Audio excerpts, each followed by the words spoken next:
Imagine an ordinary man working at the central bank of a small African nation. He's not a head of state, holds no weapons, commands no army. Yet, one morning in March, simply by signing a currency swap agreement that didn't meet international standards, he caused his nation's entire economy to be drained of capital by international investment funds within 72 hours. The currency plummeted. The government had to beg the IMF for help a few weeks later. He disappeared from his post and from the media. No one mentioned it again, no one investigated, leaving only a devastated economy and a lesson. Sometimes, the most dangerous thing isn't war, but a single click in the currency market. Give me control of a nation's money and I care not who makes its laws. So, who truly controls the world? Is it the US president, the United Nations, or groups of unelected individuals who can bankrupt a country by simply raising interest rates by 0.5%? The book you are about to delve into is called Currency Wars by Song Hongbing, a former Chinese financial expert who once lived and worked on Wall Street. He didn't write to praise monetary theories or to explain dry concepts. He recounts a silent war where the enemy doesn't wear uniforms, doesn't declare war, but can control the destiny of billions of people simply by issuing or withholding credit. I chose this book because it doesn't teach you how to get rich. Nor does it promise you'll understand every economic chart. But it will help you realize that while you diligently work and save every penny, there's a system quietly deciding the value of the money in your hand, and sometimes your entire life. If you still think that war only happens in Ukraine or Gaza, if you believe your government controls the economy, or if you've never questioned why gold prices rise but your salary doesn't, then you absolutely should read this book. Find and buy Currency Wars. Read it like a map, not to follow, but to understand where you stand in this global game. It doesn't promise you an escape, but it will surely give you new eyes to see what's a false door and what's the true path. Because sometimes, to survive an undeclared war, the first thing you need is the ability to recognize that you're being shot at. Now, let's begin with the stories in the book. While the world is busy chasing the illusions of the richest person on the planet, there's a family that chose to live against the current. They erased their names from all rankings, even removed their financial footprints from economic textbooks. They don't appear in the media, don't do charity for fame, and don't need to make statements to assert their views. But when they make a decision, the entire global financial market holds its breath. They are the Rothschilds. A family carrying a weapon more dangerous than royalty, the power to create money out of thin air. Mayer Rothschild, the family's founding father, didn't need an army nor a throne. What he wanted and achieved was the right to issue a nation's currency. No need to write laws, just control the printing of money and let the rest of the world operate like a chessboard. We once thought money was a tool for buying and selling. For Rothschild, money was a tool to shape history. And this first chapter recounts their initial incisions into the financial body of Europe. Cuts that drew no blood, yet left the entire continent reeling for over 2 centuries. Mayer's 5 sons were spread across Europe like 5 extended arms of a single body: Frankfurt, London, Paris, Vienna, Naples. They didn't just open banks, they established communication lines faster than any army. They didn't just trade currency, they spied. They didn't just profit, they dominated the inflation and deflation cycles of every major economic bubble. The most concentrated story in European financial history, and the moment this family truly surged ahead of all others, was the Battle of Waterloo. Napoleon was defeated, but the Rothschilds won. They won in a bizarre way, through information. While the battle was still raging, the family's spies were on the scene. Just hours later, a Rothschild agent rowed across the sea at night, braving the rough waves, to deliver news of the Allied victory to Nathan Rothschild before the British government even knew. Nathan walked into the London Stock Exchange in silence, his face as calm as a statue. Then, he signaled his men to dump British consols. No one understood what was happening, but they saw Rothschild selling and they imitated. Panic gripped the market, bond prices crashed like a runaway car. Hours later, Nathan's own men quietly bought back all the consols at rock-bottom prices.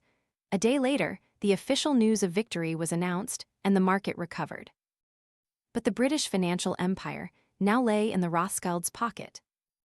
This event was more than just a market maneuver. It was an exercise of power without guns, without blood, requiring only information faster than the government. A man who knew the battle's outcome 24 hours in advance became Britain's largest creditor.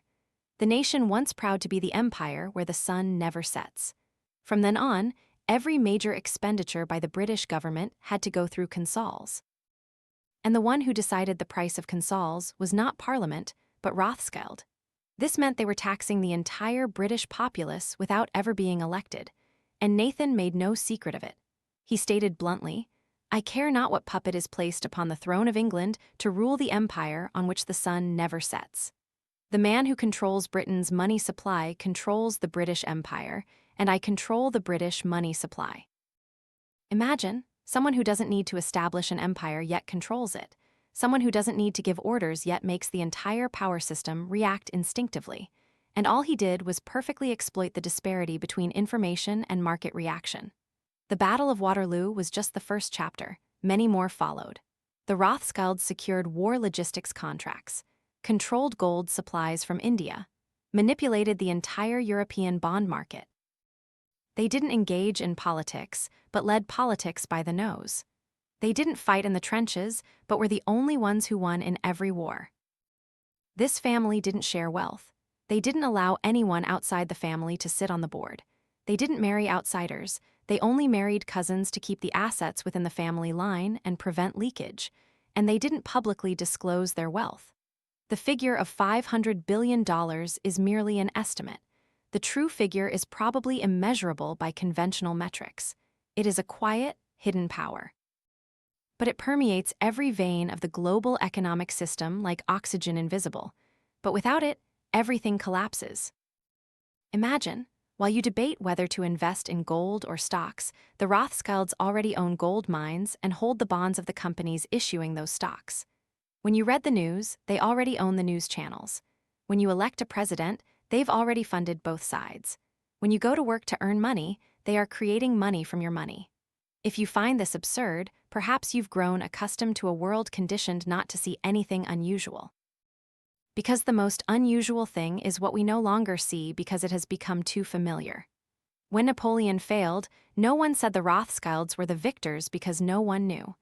But Britain owed them, the government owed them, the people paid taxes to a system they controlled, and thus, without any declaration, they had won. So, after the Battle of Waterloo, the Rothschilds not only controlled Britain, but also established a financial model far ahead of its time. A transnational empire without territory, without an army, needing only to control money. But if you think the story ends here, you underestimate the ambition of a family that once transformed a bloody war into the most terrifyingly profitable investment in history. Nathan was not the only one holding a key position.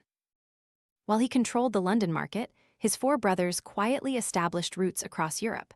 Salomon in Vienna, James in Paris, Karl in Naples, and Amschel continued to manage the Frankfurt headquarters. Not a single war loan in the old continent was approved without the nod of one of these five names. Each a dominion, each transaction a chess move, and all adhering to one principle: never allow outsiders access to power. The Rothschild family was organized like a secret government.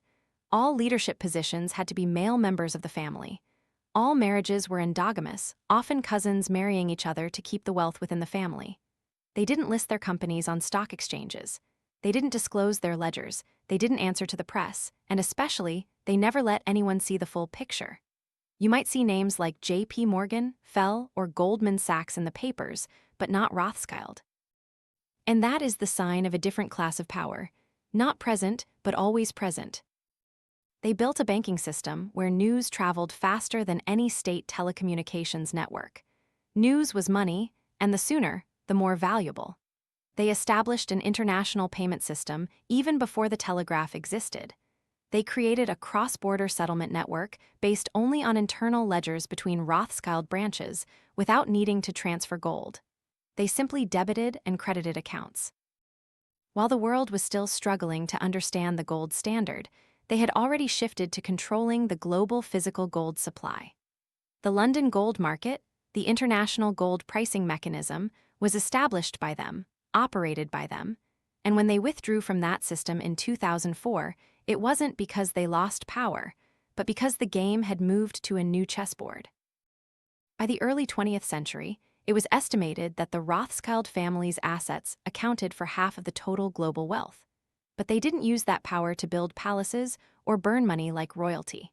They used it to rewrite how the global financial system operated, by lending money to governments and then printing money from that very debt.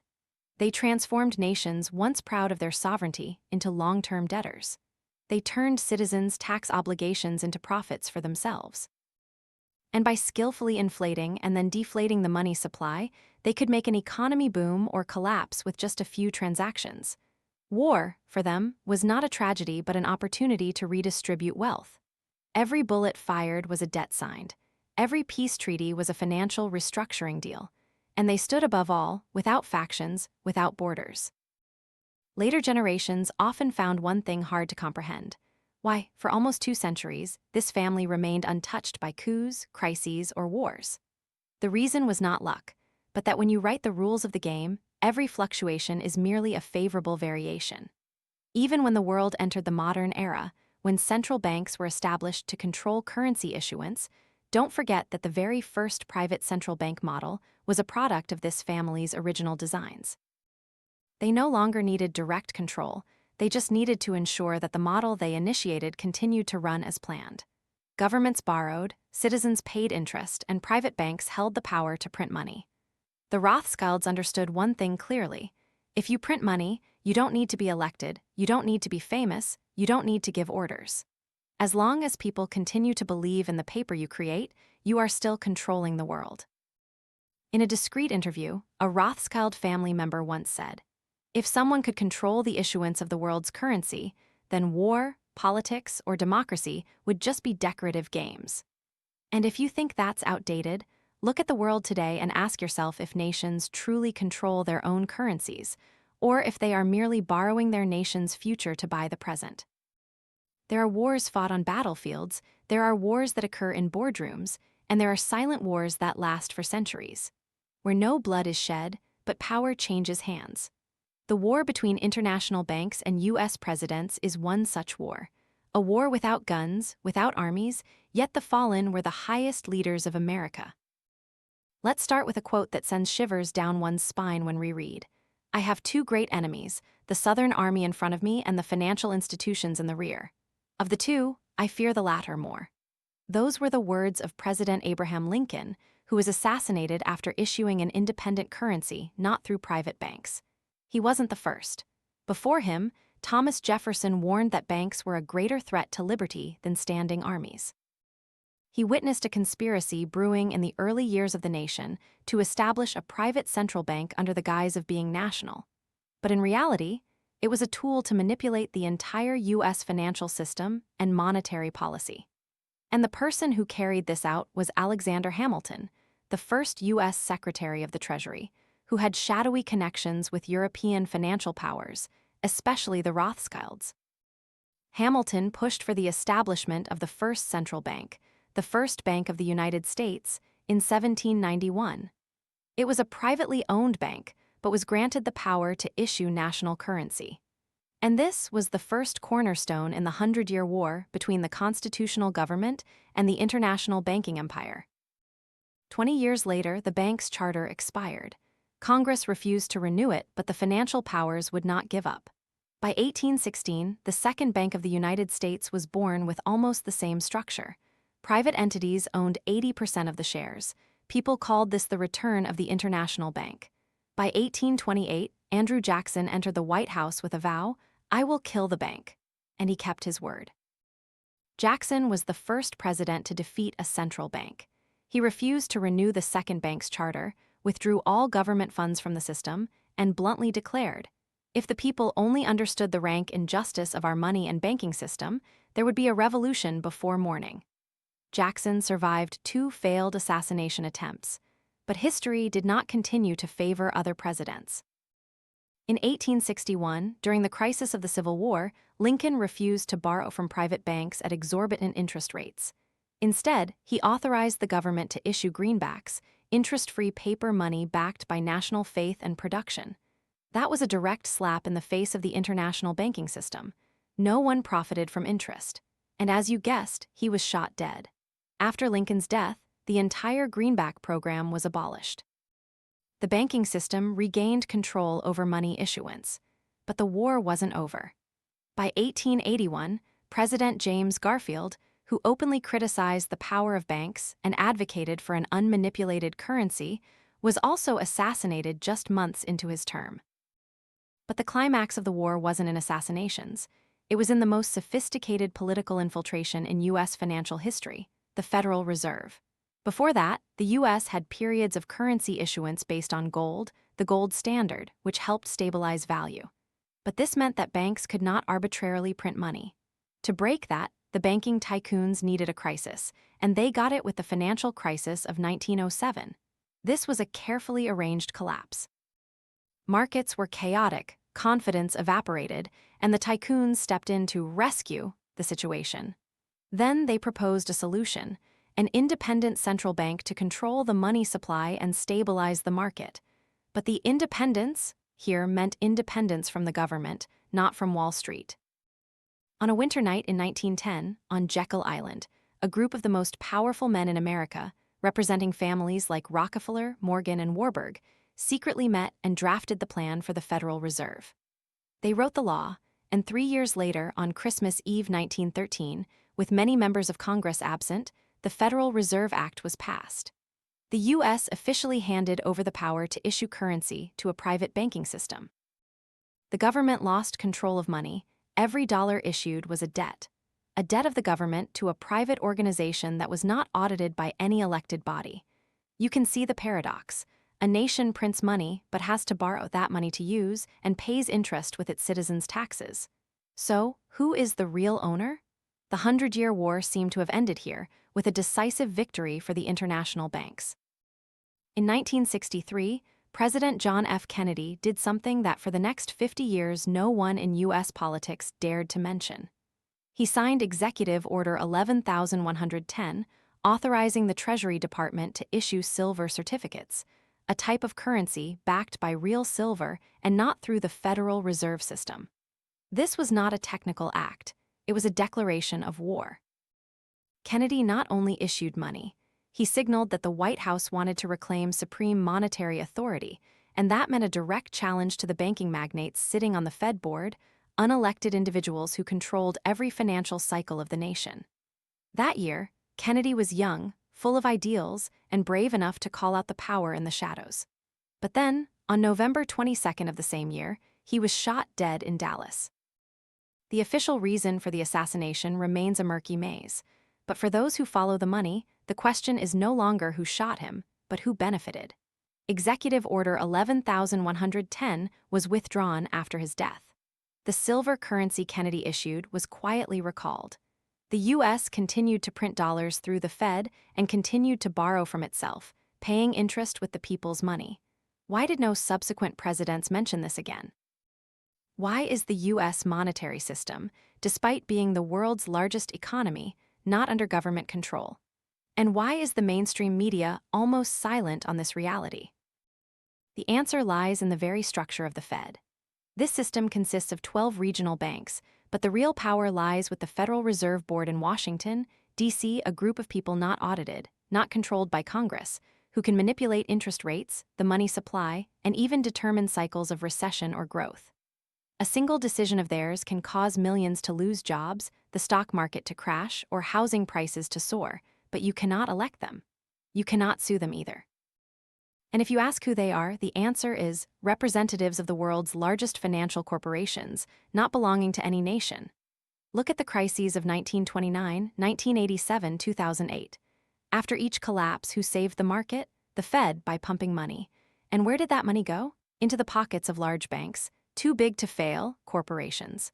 The people lost jobs, lost homes, while the tycoons were rescued with taxpayer money. Each time, the Fed emerged as a hero. But few noticed that they were the ones who built the system that created those bubbles in the first place.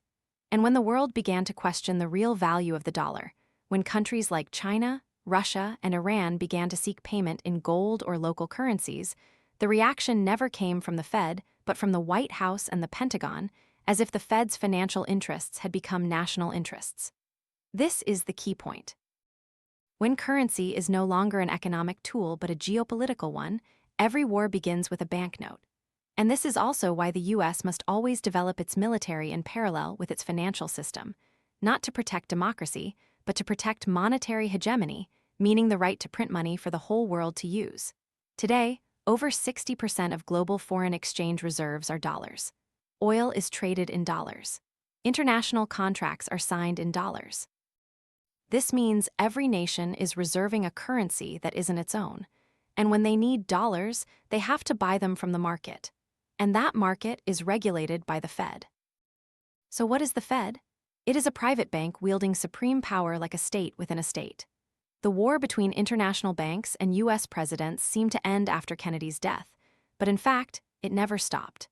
It merely transitioned into a Cold War, not killing people but killing ideas, not forbidding but making people forget. And if you ask why a country like the US allows a private organization to control the printing of money, perhaps you're asking the wrong question.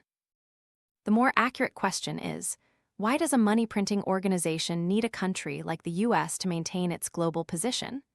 Most Americans believe that the dollar in their hand is national property, that the US central bank, the very publicly named Federal Reserve, is a government agency operating for the public good under congressional oversight.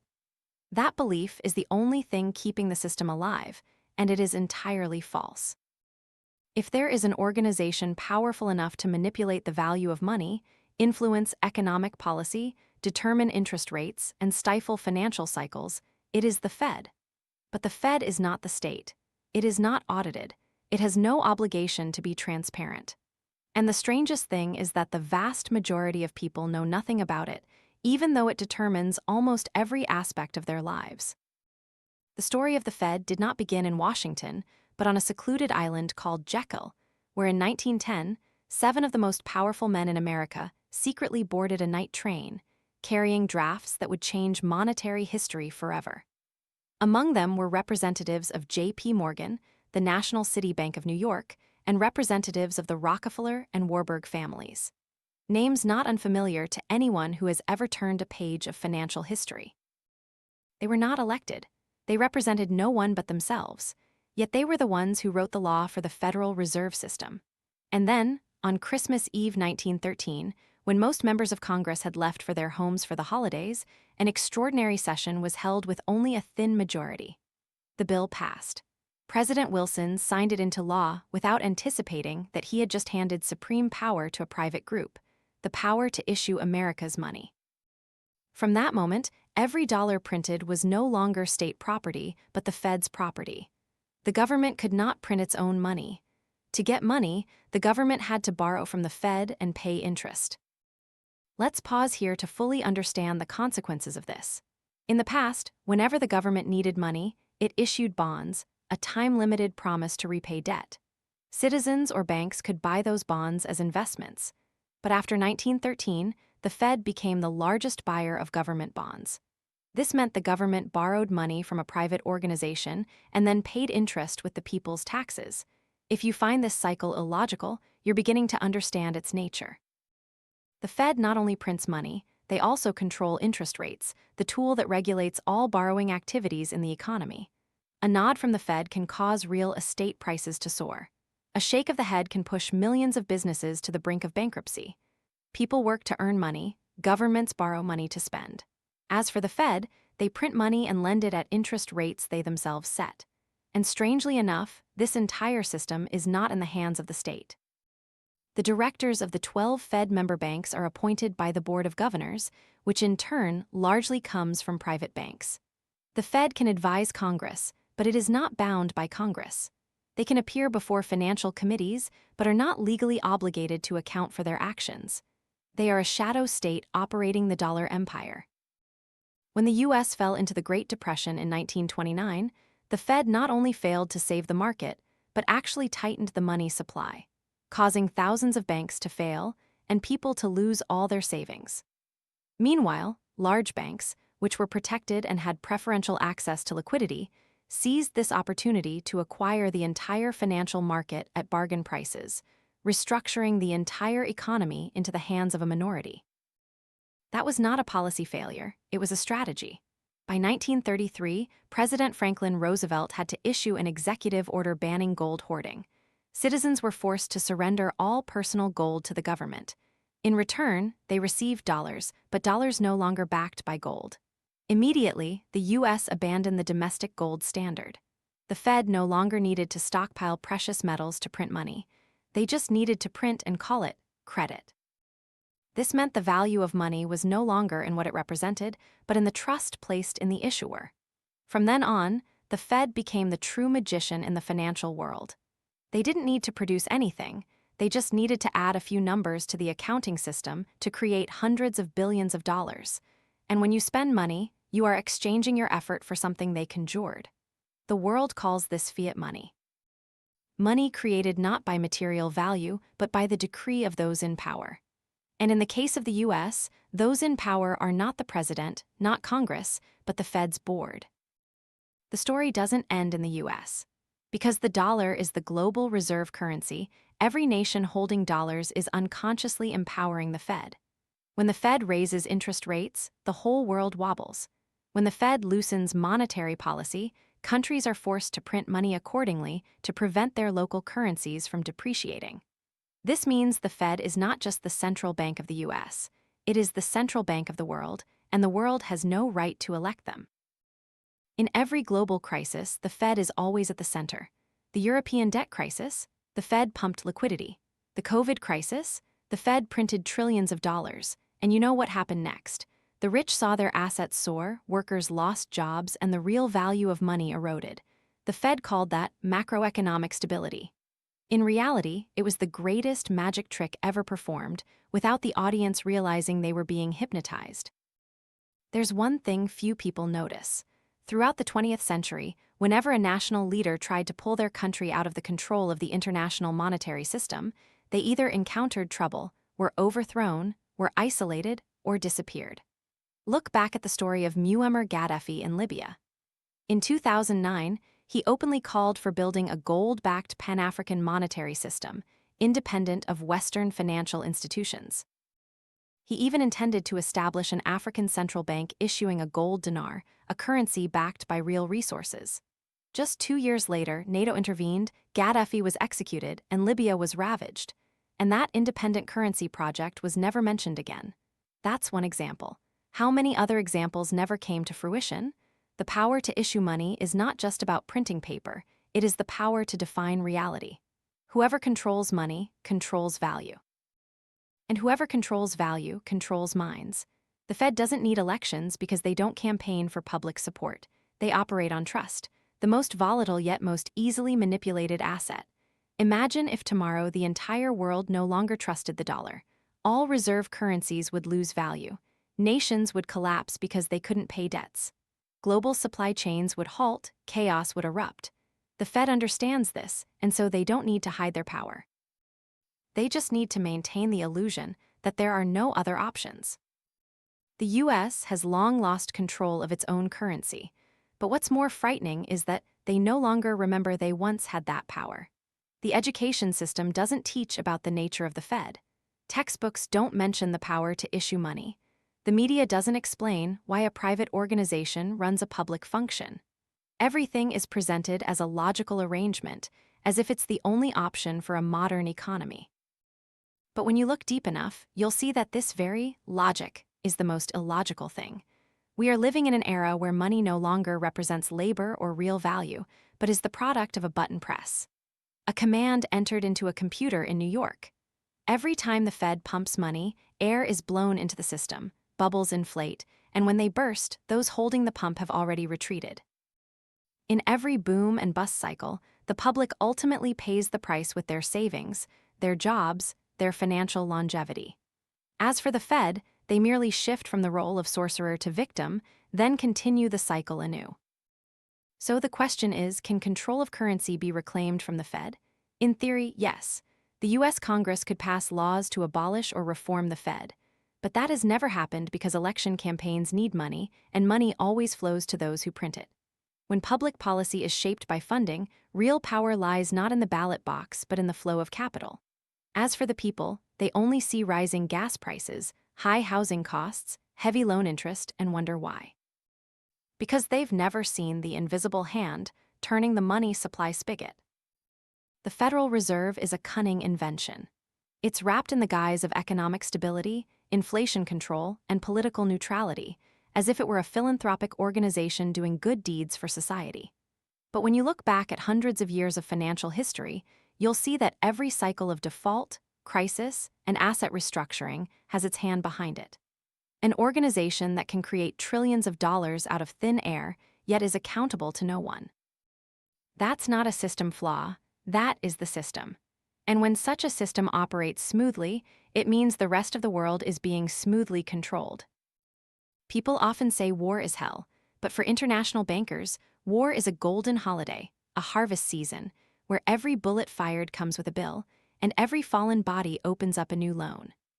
No historical event has helped international banks grow their assets as quickly as war. And no war was as lucrative as World War I when guns fired in Sarajevo in 1914, all of Europe entered an unprecedented slaughter. Blood flowed, cities burned to the ground, an entire generation was swept into a meaningless vortex of national conflict. But behind the cannon fire were loan agreements, defense expenditures, and war bonds issued like mushrooms after rain. Britain, France, Germany, every nation needed money to fuel the war, and they couldn't print it themselves. They had to borrow. And the lenders were none other than international banks, led by Rothschild, Morgan, and Warburg. Names that have become familiar like long shadows cast across the world map. The irony is that these families didn't side with one faction. They funded both sides.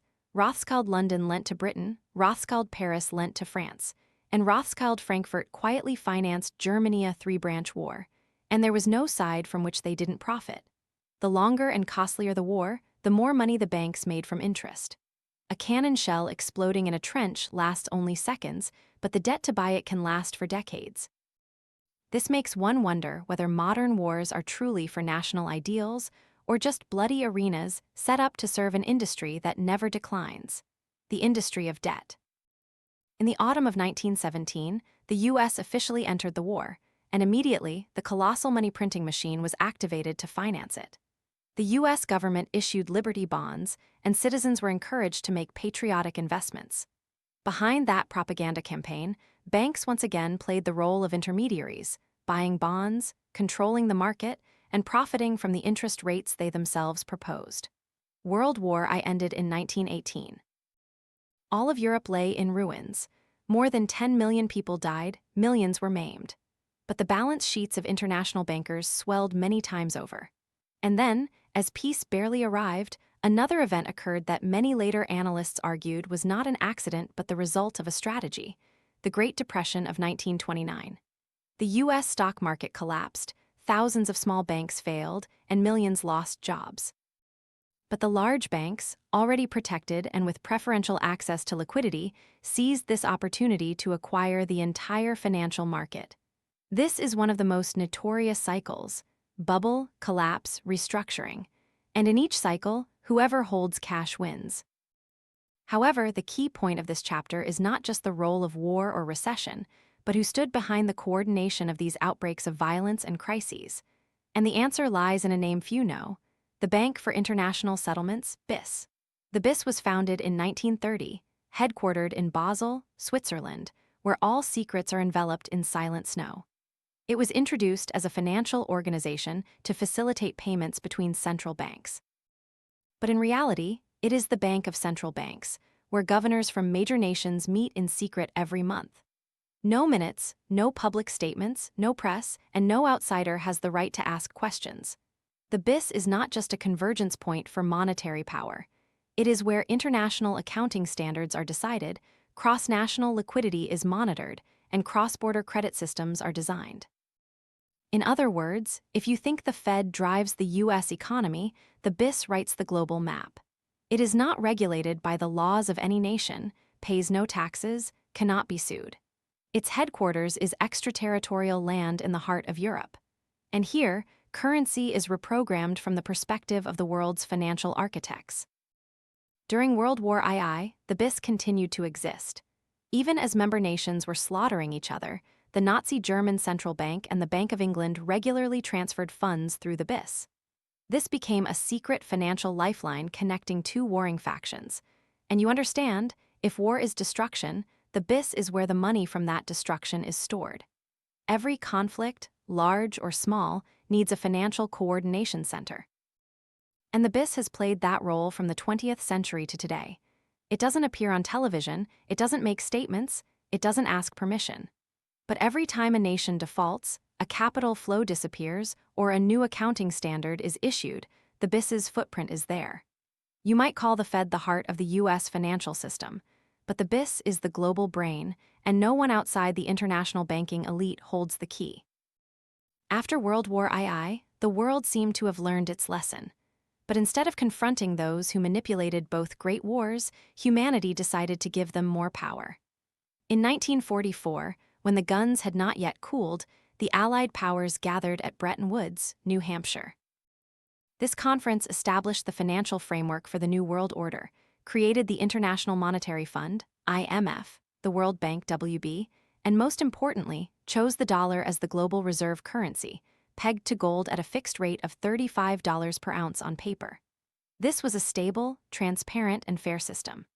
In reality, it was a globalization of U.S. monetary policy, with the Fed as the issuing center and the BIS as the coordinating center. And then, just 2 decades later, in 1971, President Nixon unilaterally abolished the gold standard. From then on, the dollar was no longer linked to gold. It became a full-fledged fiat currency, meaning its value depended solely on trust in the U.S. government. The entire Bretton Woods system collapsed, but the IMF, WB, and BIS continued to exist, as if these institutions were never responsible for betting on a globally deceptive monetary foundation. In other words, when the ship broke apart, they didn't replace the crew. They just renamed the ship. The BIS entered the post-war era as a true ghost of power.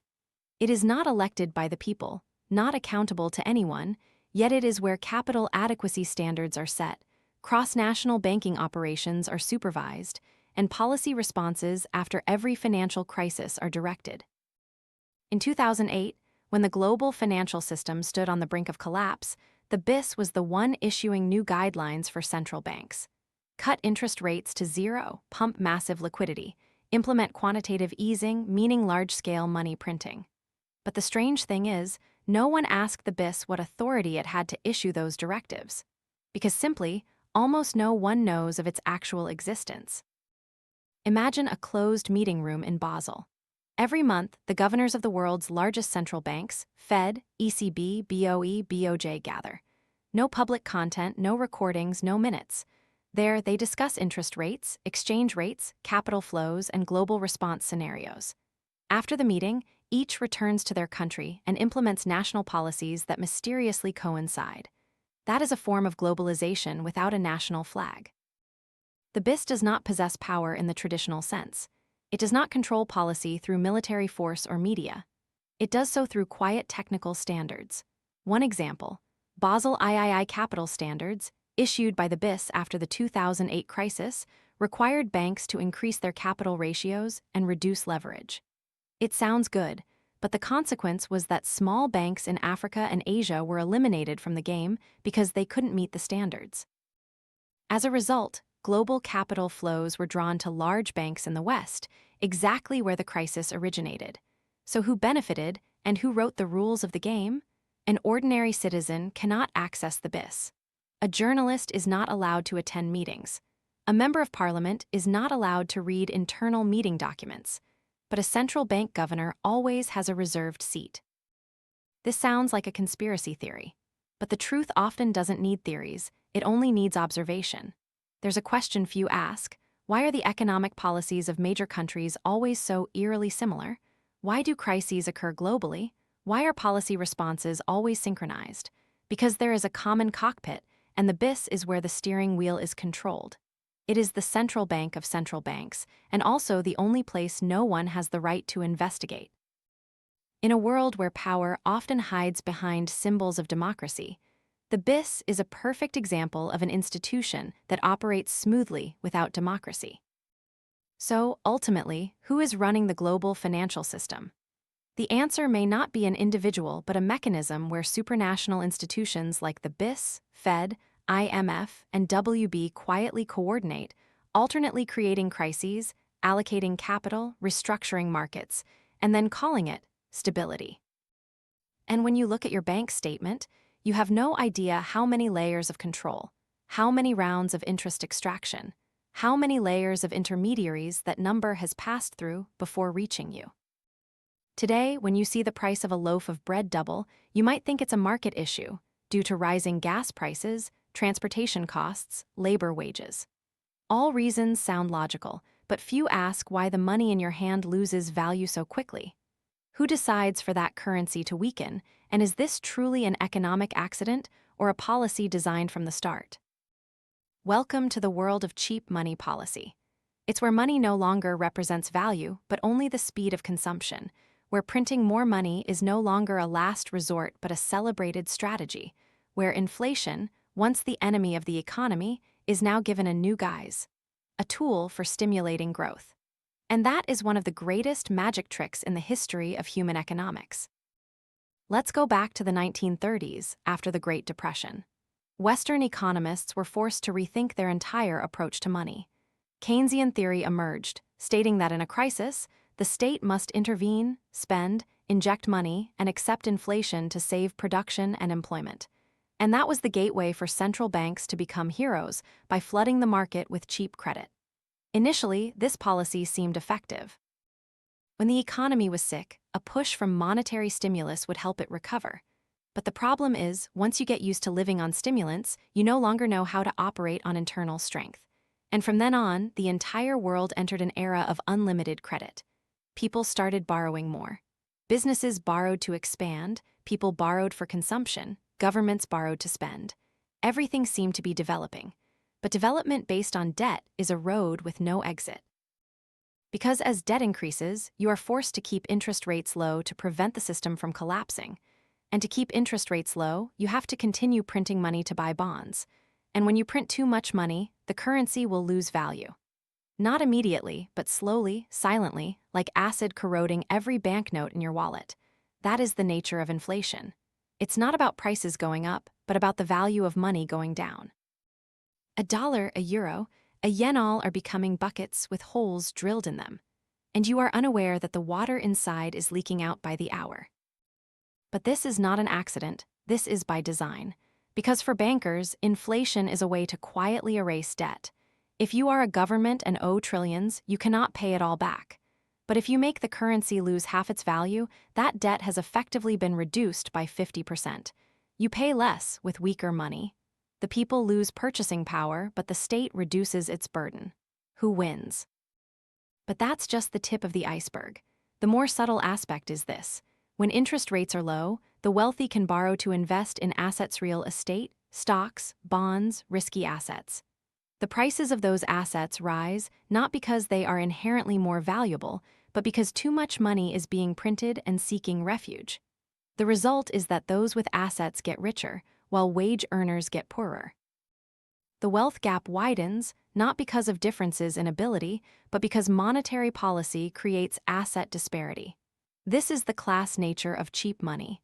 It doesn't help the poor, it drains from them to feed the asset markets of the rich. And it's all wrapped in a message that sounds very virtuous. We are stimulating the economy. The danger lies in the fact that no one feels they are being exploited. They just see everything becoming more expensive, and they blame supermarkets, supply chains, oil, war. Few look towards the Fed, the ECB, the BOJ, those who have quietly devalued currency at its core. Take a common example. In 1971, an ounce of gold cost $35. By 2023, gold prices exceeded $2,000. So did gold increase in value? No. It's the dollar that depreciated so much that it now takes $2,000 to buy what once cost only $35. That's the truth central banks don't want you to notice. And the irony is, they still call it price stability. But why do they do it? Because in a global economy based on debt, if you stop pumping money, everything will collapse. Businesses default, people can't pay their mortgages, governments can't roll over bonds. Everything is on a mad merry-go-round, surviving only by speed. If you stop, you fall. And so, central banks have traded printing money to maintain artificial growth, accepting inflation to avoid immediate crisis. but the price will be paid sooner or later. For over half a century since abandoning the gold standard, the world has continually lived by promises. Growth will come, markets will recover, incomes will increase with productivity. But there's one thing no one tells you. When money is created out of nothing, every promise can also be printed anew. And then the consequences begin to materialize. Every time the market shakes, central banks cut interest rates. Every time the economy slows, they launch stimulus packages. And every time large corporations are about to fail, they bail them out with public money. It's all like an endless loop, and the listeners forget where the original melody began. In 2008, the subprime mortgage crisis rocked the world. The Fed and other central banks responded by cutting interest rates to near zero and launching quantitative easing, QE programs meaning large-scale money printing to buy financial assets. In other words, they poured money into the market, but not to save the people, but to save Wall Street. The result? Stock prices recovered, real estate soared, but the average income of workers remained almost unchanged. Living costs increased, wages couldn't keep up. People worked like they were running on a treadmill, while the real value of the money they received steadily shrank. Since then, almost every year there's been a new reason to print more money: war, pandemics, climate change, energy crises. But make no mistake, no matter how the reason changes, the result remains the same. Assets flow into the hands of the rich, while costs are pushed onto the backs of the poor. Inflation, in classical theory, is a fever for the economy. But in the hands of modern monetary architects, it becomes a means to restructure social wealth without asking anyone's permission. You won't see violence, you'll just see electricity prices rise, meat disappearing from meals, the dream of homeownership fading. You aren't robbed, you're just slowly eroded year after year by a tool called flexible monetary policy. What's concerning is that most countries are replicating this model. Central banks from Europe to Asia are caught in a spiral of competitive devaluation, stimulating growth with credit, and maintaining stability by cementing public fears with obscure terminology. But if you stop and look at your paycheck, at gas prices, at your savings, you will clearly see that money is losing value. Not because you're wasteful, but because the system chose that path from the beginning. You are merely going along for the ride, without being asked, without being chosen. The big question at the end of the chapter is not whether inflation will continue, but whether people will ever realize that they are being suffocated by policies they are told are for their own benefit. Because once you believe that currency devaluation is normal, that inflation is inevitable, that every price hike is due to the market, then you have fallen into a trap set by those who never lose out during inflation. They don't put money in savings, they own assets. They don't borrow to buy homes, they issue bonds and collect interest from those who borrow. They don't wait for policy, they write policy. And the world quietly continues to spin on the axis of cheap money. People work their entire lives for depreciating currency. Meanwhile, a small, little-known group types a few keys in a closed boardroom and decides the value of every hour of that labor. Every nation has a government, but not every government has real power, and not all power lies in the hands of the government. There are institutions that operate the world without elections, without flags, without public accountability, yet they shape the value of the money you hold, the job you do, and the future you will live. Welcome to the world of the elite club. You won't find them on television, there are no public events, no press statements, but every major decision regarding currency, interest rates, and global capital flows originates from closed meetings. These meetings include central bank governors, international investment bank directors, representatives of leading financial dynasties, and individuals referred to by vague titles: advisors, experts, system architects. Who are they, and how do they run the world? Let's start with a simple structure. Central banks, BIS, IMF, global private banks. These are the four main layers of power in the modern global financial system. Central banks print money. The BIS coordinates central banks. The IMF pressures nations to follow financial directives to receive aid, and global private banks are the ultimate beneficiaries of all the aforementioned policies. Sounds complicated? Not at all. It's a simple pyramid model. Power flows from the top down, while risk flows inversely from the bottom up. At the very top is a minority group that holds the power to decide capital flows. They don't need to be presidents, they don't need votes. They just need to control what governments need: capital. When a nation needs to develop, it needs investment capital. When a budget is in deficit, it needs to issue bonds. When it incurs losses, it needs bailout packages. And that capital is in the hands of international financial institutions, which represent no one but their shareholders. And it is here that real power begins to reveal itself. The IMF, an organization established with the stated purpose of helping struggling nations, is in fact a tool to force countries to implement policies tailored by Wall Street.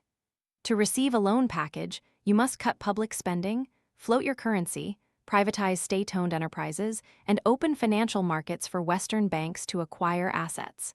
This is not aid. This is acquisition through soft power. As for the BIS, they are the designers of the rules of the game. Regulations like Basel capital adequacy ratios and risk management sound neutral, but in reality, they are drafted by interest groups from developed countries. Smaller countries are forced to comply if they don't want to be excluded from the global payment system. And you know what happens when weak countries are forced to play by the rules of the strong?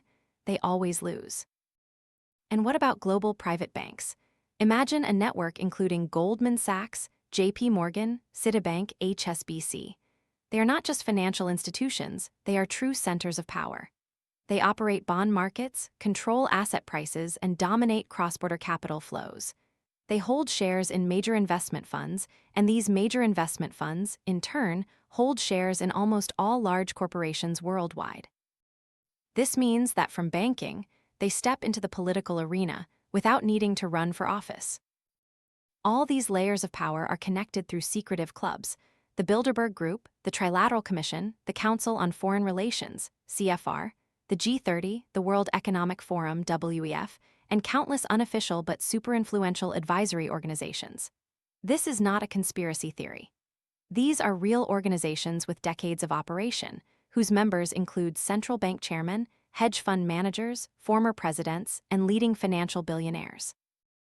They meet annually to discuss global financial stability, but in reality, they are collectively building scenarios to carve up power, ensuring no fluctuations get out of control.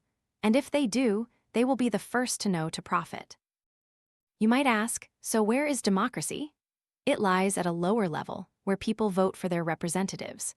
But those representatives borrow capital from the banking system to operate the government, and the banking system is controlled by groups you don't have the right to question. That is how power operates in the modern financial world. And when you see a country go bankrupt, an economy collapse, a currency lose value, don't hastily think it's a mistake. Re-ask the question, who is controlling the parameters?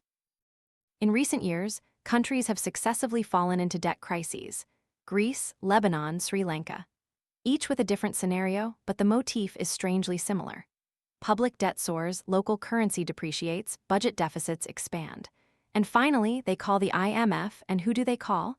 An organization not elected by the people, not part of any national legal system, but one that can set conditions in exchange for financial support. Those conditions are usually: cut public spending, raise taxes, float the currency, sell state-owned enterprises, open financial markets to foreign investors. Sound familiar?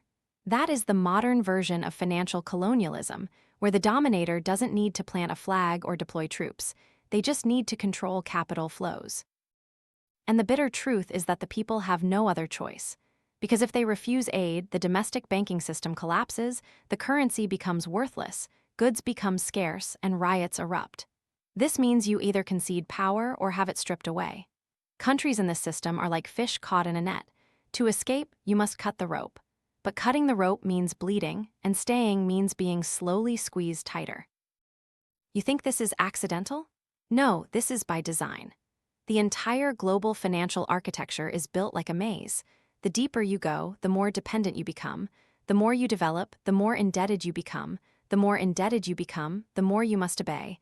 And the more you obey, the more you lose your self-determination.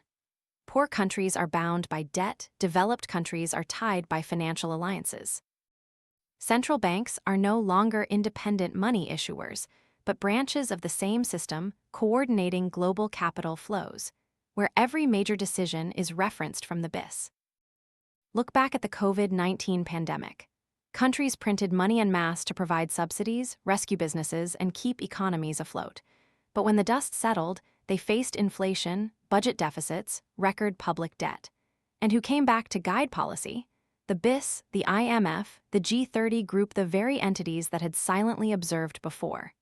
This loop is like playing chess with the person who wrote the rules of chess.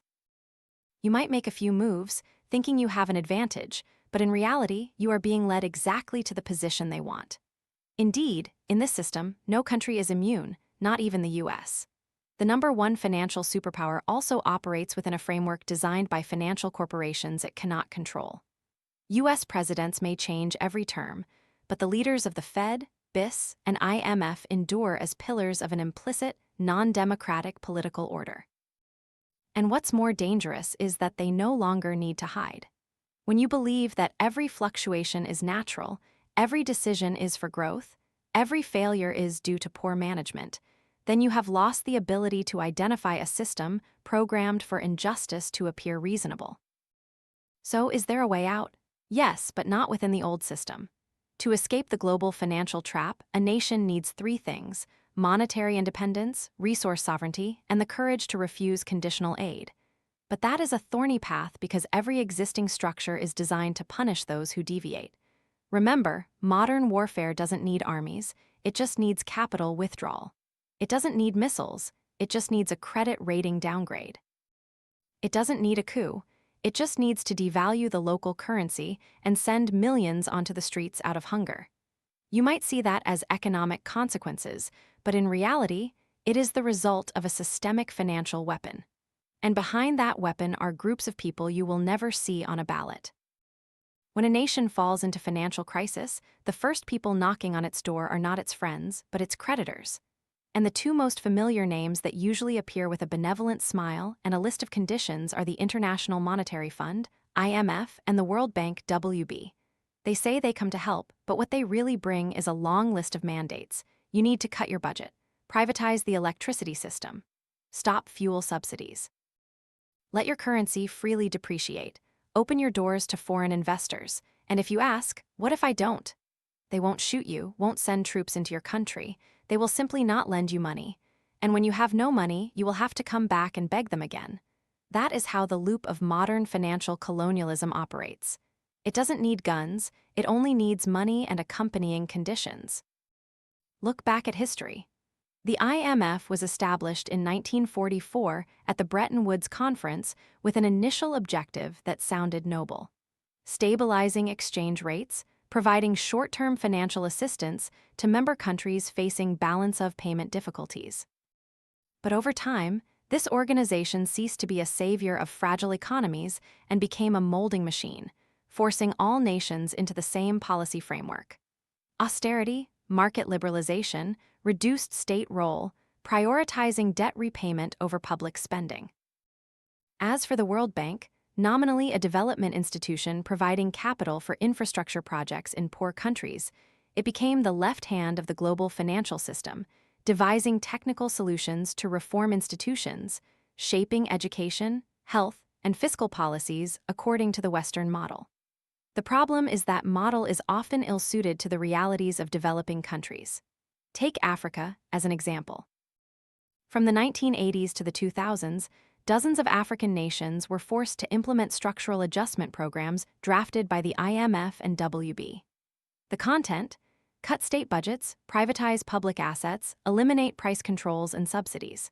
The result: healthcare systems collapsed, education deteriorated, poverty rates soared, state-owned companies were sold off cheaply to foreign corporations. The people lost access to public services, while governments remained in debt as before, but now had no national assets left to collateralize. So who benefited? International creditors, foreign investors, and local financial magnates, those who sat at the same table with IMF advisors in air-conditioned rooms, looking down on a country writhing as electricity, fuel, and medicine prices rose with each wave of reform. One of the most brutal examples is Argentina in 2001. After years of implementing IMF policies, Argentina declared bankruptcy, the largest in history at the time. The economy was shattered, unemployment exceeded 25%. People rioted and looted supermarkets due to hunger. And sadly, the government at the time still tried to repay its debt as committed, hoping to restore market confidence. Market confidence. A vague phrase used to justify forcing a nation to cut funding for medicine, education, and healthcare to pay wealthy creditors in London and New York. That was not aid, that was control. The IMF and WB don't just lend money, they reshape development models, and those models always begin by dismantling a state's self-sufficiency.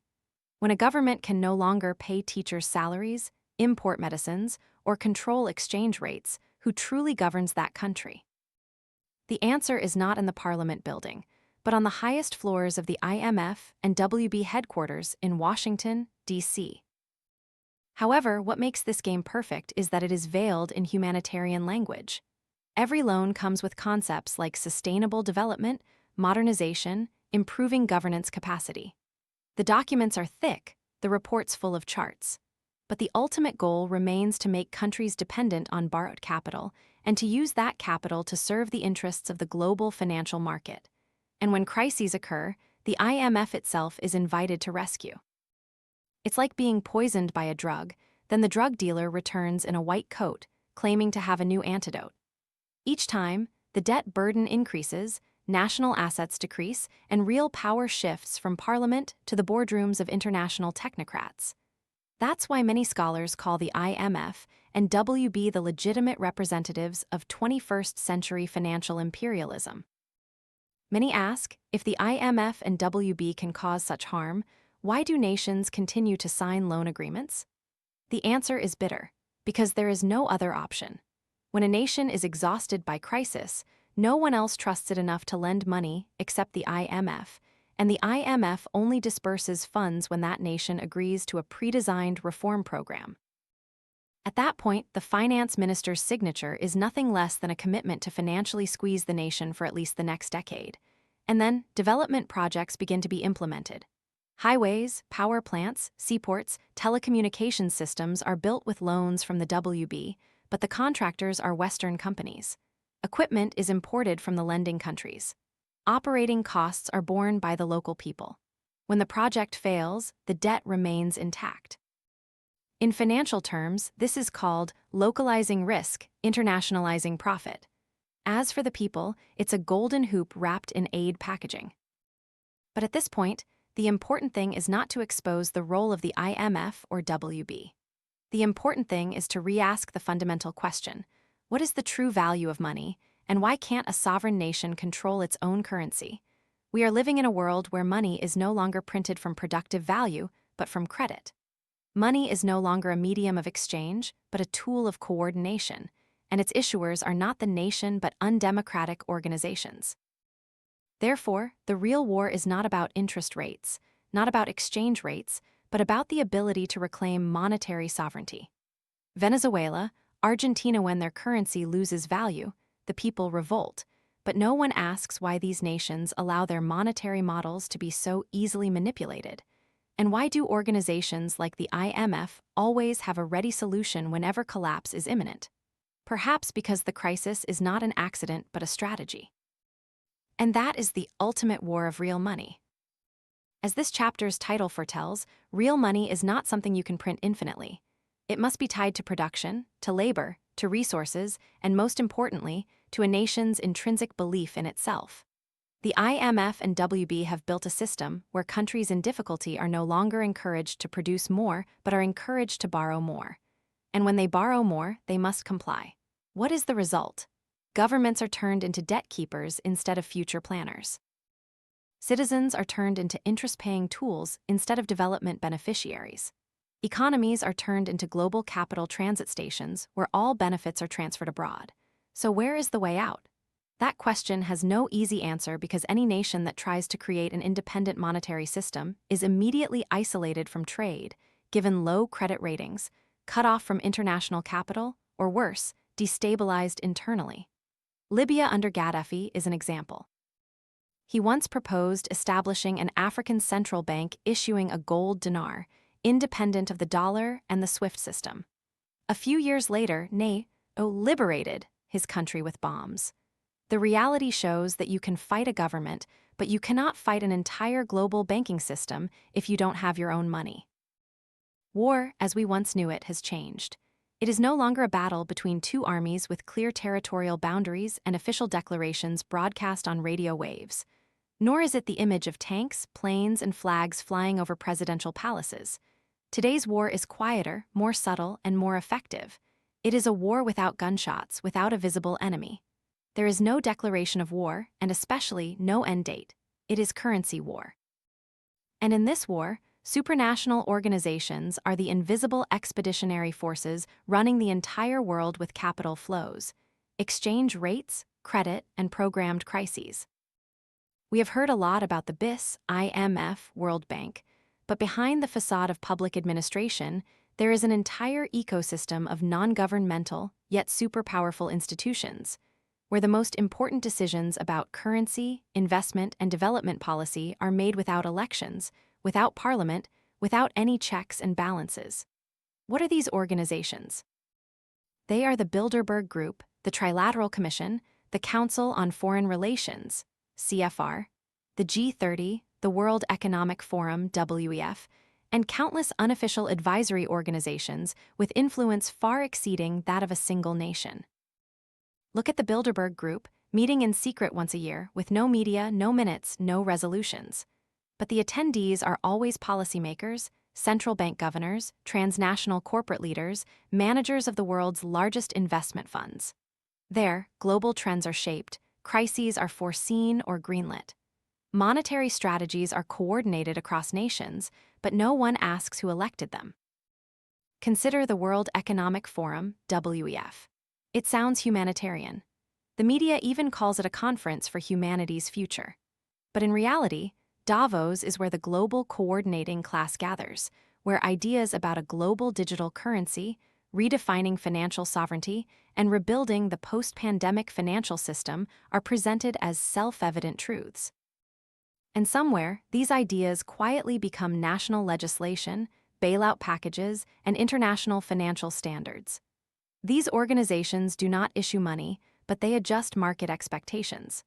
They do not control exchange rates, but they pressure central banks through reports, credit ratings, and objective analytical tools broadcast on all global financial media channels.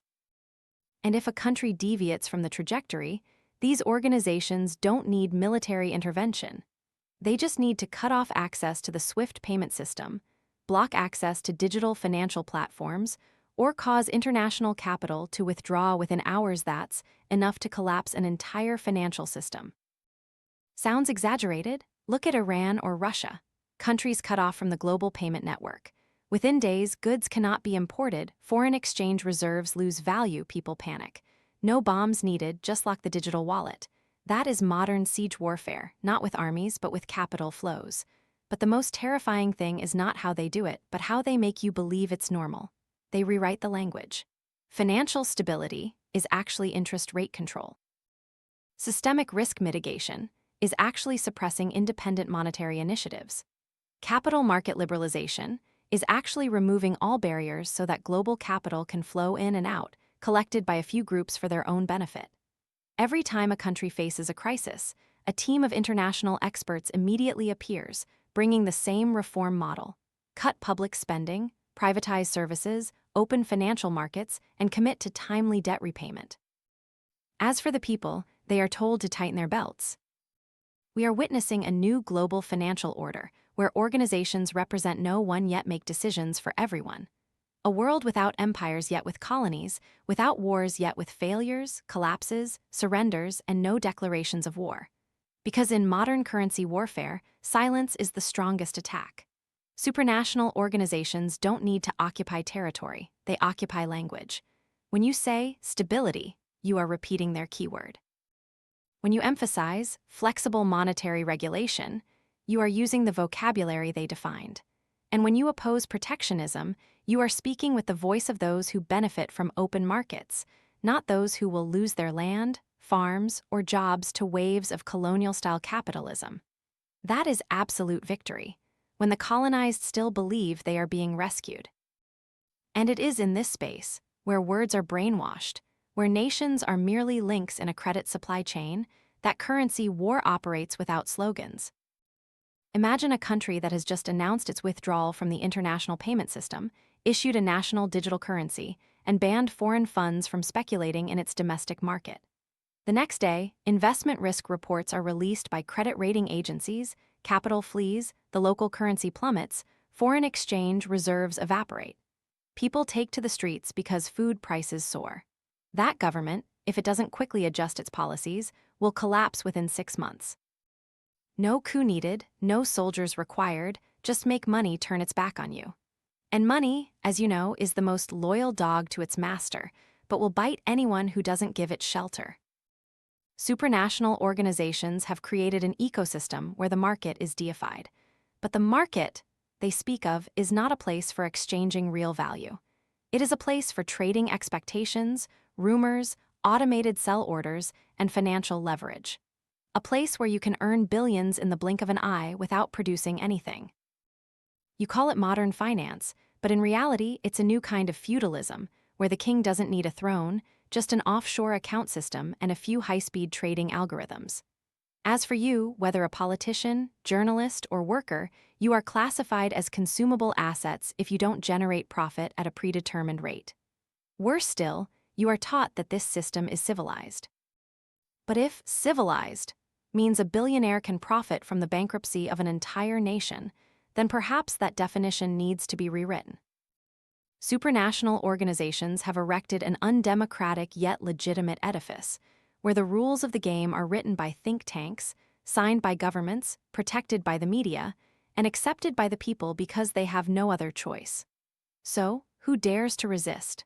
Large nations find it difficult because they too are in debt, also have credit ratings, and depend on market confidence. Small countries lack the strength because just one downgrade from Moody's or S&P will cripple their domestic banking system's access to capital. Intellectuals have largely been absorbed into neoliberal doctrines funded by Wall Street-derived foundations. And thus, currency war becomes a war without opposition because everyone has been trained not to resist. Only a small group of independent thinkers, a few stubborn nations, a few decentralized resistance organizations are still trying to say what no one dares to hear. That money is not the end goal, that not everyone who can print money has the right to make laws, that if a system makes the majority poorer while the minority gets endlessly richer, that is not a market. It is programmed exploitation. And that is why currency war is not declared. Because once you openly object, you will be called a populist, protectionist, anti-development. You will be excluded from international forums, you will be punished with the indicators they created, and then turned against by your own people for rising inflation or currency devaluation. See, this is not just a financial war. It is a war over the control of reality, and you are in it, even if you don't know it. Every empire has a currency, and every currency has an end. The seemingly invincible dollar empire is beginning to enter a cycle of doubt. Not because the US is weakening, but because the system backing the dollar is gradually revealing its artificial nature. A global debt model where value is no longer backed by production but by trust. But trust, as history has shown, is more fragile than glass. The story begins in 1971 when President Nixon unilaterally abolished the gold standard, severing the link between the dollar and gold. From then on, the world officially entered the era of fiat money, where money is printed based on political will and market demand, no longer tied to any physical limits. The dollar, in its role as the global reserve currency, became an uncrowned king. Almost all world trade, from oil, gas, wheat to weapons, is priced in dollars. Countries that want to store value safely buy dollars. Countries that want to make international payments hold dollars. Countries that want to attract investment open dollar accounts. And to obtain dollars, they are forced to export, borrow, or sell assets to investors holding this currency. The US, as the issuing country, doesn't need to export anything. They just need to print, and the whole world works to earn the dollars they print from machines. It's a brilliantly designed, unjust system. But anything pushed beyond its limits will naturally generate antibodies. Over the past 2 decades, one name has emerged as the biggest challenger to the dollar-led global financial order: China. Initially, China accumulated dollars by becoming the world's factory, exporting cheap goods and importing dollars. Their foreign exchange reserves exceeded $3 trillion, mostly in U.S. Treasury bonds. In theory, this demonstrates strength, but in reality, it's a golden cage because the more dollars they hold, the more dependent they become on the value of this currency. If the dollar depreciates, China's entire reserve will evaporate. If the U.S. raises interest rates, China's financial market will face divestment pressure. If Washington imposes sanctions, assets will be frozen. And that forced China to answer a vital question: how to escape the dollar trap. The answer, according to Song Hongbing, does not lie in issuing more yuan, nor in competing for the position of a second reserve currency, but in returning to the only asset no one can fake: gold. Gold, since ancient times, has been a symbol of real value. It cannot be printed in excess, is not controlled by any central bank. No one can claim a monopoly on its issuance. And in every crisis, gold is always the ultimate safe haven. Song Hongbing proposes a bold strategy. China needs to build a parallel monetary system based on gold to gradually escape the influence of the dollar and international financial institutions. China's continuous accumulation of gold over the past 2 decades is no accident. Official and unofficial gold reserves have increased year by year. Gold import policies have been relaxed, and more importantly, gold is encouraged to circulate domestically as a savings tool rather than just a speculative asset. This is not merely an investment. It is a shift in the basis of value. Because if one day the global financial system cracks, when fiat currencies lose credibility, when inflation becomes uncontrollable, when central banks lose their ability to regulate, then only those who hold gold will be able to rewrite the rules of the game. China, if it moves first, may not need to bring down the dollar. It just needs to create a new standard. A gold-backed bond, an interbank payment system that bypasses SWIFT, a model for pricing oil in yuan convertible to gold. In other words, not competing by printing more, but competing by creating a real anchor of value. Song Hongbing calls this the ultimate monetary counterattack, not with artillery shells, but with gold bars. No need to declare war, yet still able to shift the global balance of power. To fully understand China's strategy, one must look at how they act without declaring. They don't hold press conferences announcing abandonment of the dollar. They don't openly threaten the Western financial system. Instead, they quietly build their own payment ecosystem, independent of SWIFT, not monitored by Western banks. They promote bilateral transactions in local currencies with countries like Russia, Iran, and Brazil. They developed the CIPS system, China's version of SWIFT, so that banks in Asia, Africa, and sanctioned countries can transact without going through Washington. And deeper still, they encourage their citizens to hoard gold, bringing gold back into daily life as a store of value, not just a luxury item. In the modern world, where money is digitized, capital flows are encrypted, and value is programmed, returning to gold is not nostalgia. It is a revolutionary act, because it challenges the very monetary model the U.S. uses to maintain hegemony. Song Hongbing is not naive to believe that simply hoarding gold will dismantle the dollar system. He knows that to bring down a financial empire, one cannot rely on ethics or ideals, but on leverage and power. China currently has leverage as the world's second-largest economy, but not enough power because its financial system is still controlled by Western-dominated valuation channels, credit ratings, and technological platforms. Therefore, he calls on China not only to accumulate gold, but also to build a financial system based on real assets. Issue bonds in gold instead of dollars, establish a multilateral payment mechanism not based on Western fiat money, price oil, gas, and precious metals in yuan convertible to gold. Promote the use of gold as a common reserve unit among countries in the new Silk Road. If these steps are implemented in a coordinated manner, a new monetary order will gradually form, not by overthrowing the dollar, but by making it lose its role as a global standard.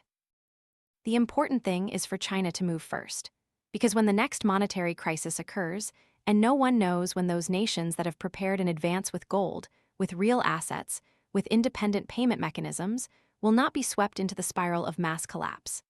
China cannot save the world, but it can save itself by not playing by the rules of a failing system. Because the cost of continuing to rely on the dollar is immeasurable. Your reserves could be frozen in a single day. You could lose all foreign investment if a Western institution downgrades your national credit. You could be helped by the IMF at the cost of privatizing all your national assets. And worst of all, you could lose the right to issue your own currency without even realizing it. Song Hongbing calls this occupation without an army. And gold, the metal that has existed for thousands of years, may be the only thing unmanipulated by credit ratings, mainstream media, or high-speed trading algorithms. When too many dollars have been printed, when all money is just data, when virtual assets far exceed real value, then the only thing that remains unchanged is a handful of gold. If China wants to become a true superpower, it cannot continue to live on virtual assets valued by others. It must create its own yardstick. And if gold is that yardstick, then this monetary counterattack can change the world without firing a single shot. Don't view everything in just one crisis cycle, one growth period, one political term. Look with the eyes of history, where mighty empires pass, dominant currencies fade, and systems thought to be as strong as steel are swept away by a tidal wave. And who remains standing then? Those who see far, who accumulate real value, who build from the roots instead of chasing a cycle of borrow, repay, borrow again. Song Hongbing does not write to sow panic. He writes to remind us. If a nation lacks a long-term monetary strategy, if its people don't understand what money is, if its government is not financially independent, then sooner or later they will become subjects, even if they still maintain territorial sovereignty. He paints a possible future where the dollar loses its hegemonic position. The global monetary system is rebuilt based on gold or real assets, and the financial axis shifts from west to east. Not by shooting down Washington, but by refusing to play by their rules. To achieve this, long-term planning is needed on 3 levels. First, at the national level, there needs to be a vision for financial sovereignty. This means the state cannot be entirely dependent on money printed by the central bank without oversight mechanisms, cannot completely reserve in foreign currency without backing assets. And most importantly, cannot allow the national financial system to be programmed by organizations that do not belong to the nation. To be strong, one must control one's own currency, and that currency must be rooted in real labor, real resources, real value. Second, at the individual level, people must clearly understand that the money in their wallet is not truly theirs if they don't understand how it is issued, who controls interest rates, who decides inflation. Understanding money is the first step to protecting true freedom. And understanding money also means knowing how to accumulate real assets. Not just savings, not just financial investments, but also holding things that cannot be printed more of. Land, gold, labor capacity, skills that cannot be digitized. Third, at the cultural level, society must change its view of wealth and poverty, boom and bust. Success should not be measured only by dollar income, but by self-sufficiency, by community sustainability, by resilience to global fluctuations.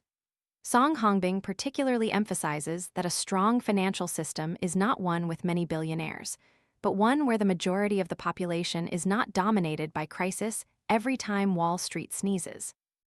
If every family has a little gold, if every business has precautionary reserves, if every government has a post-dollar financial scenario, then an entire economy will not be easily broken by a sell order from a hedge fund. That is the long-term vision. And it begins with sobriety today. Sober awareness that no currency is eternal. Sober awareness that the stronger a currency, the greater the incentive for its issuer to abuse it.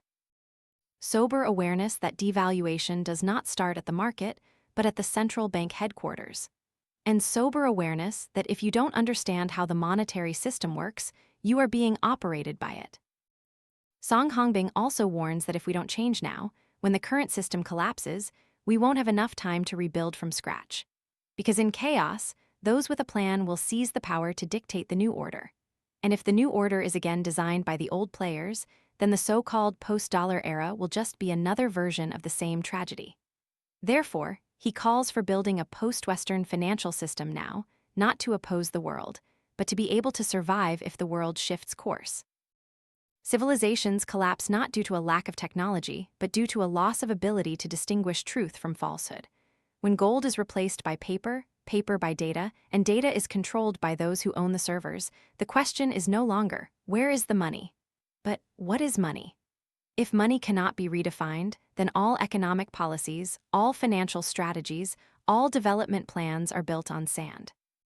Sand of manipulated trust, sand of virtual value, sand of currency programmed from a place you cannot see. And so, Song Hongbing concludes the chapter with a proposal that does not call for rebellion or overthrow. He calls for something simpler yet harder, to become wise. Relearn monetary history from seashells to gold and silver, to convertible banknotes, to fiat money, to digital currency. See who always holds the power to issue, who sets the rules of the game, who benefits after each crisis. Then ask yourself, if you were a nation, what kind of currency would you want to build your future on?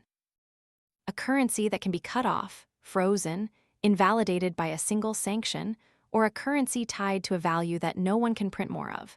And if you were a citizen, in what form would you want to save your life's assets?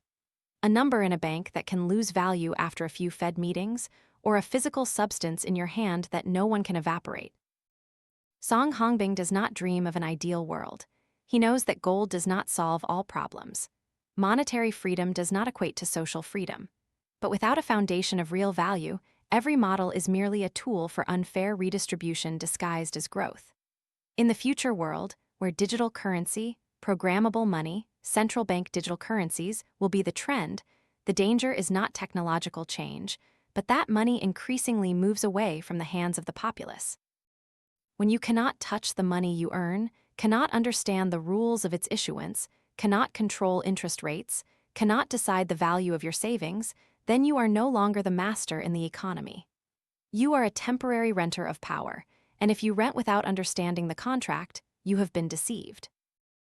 A world without currency wars will only emerge when money is no longer turned into a weapon, when money returns to its rightful role as a medium for exchanging real value, not an invisible tool of domination.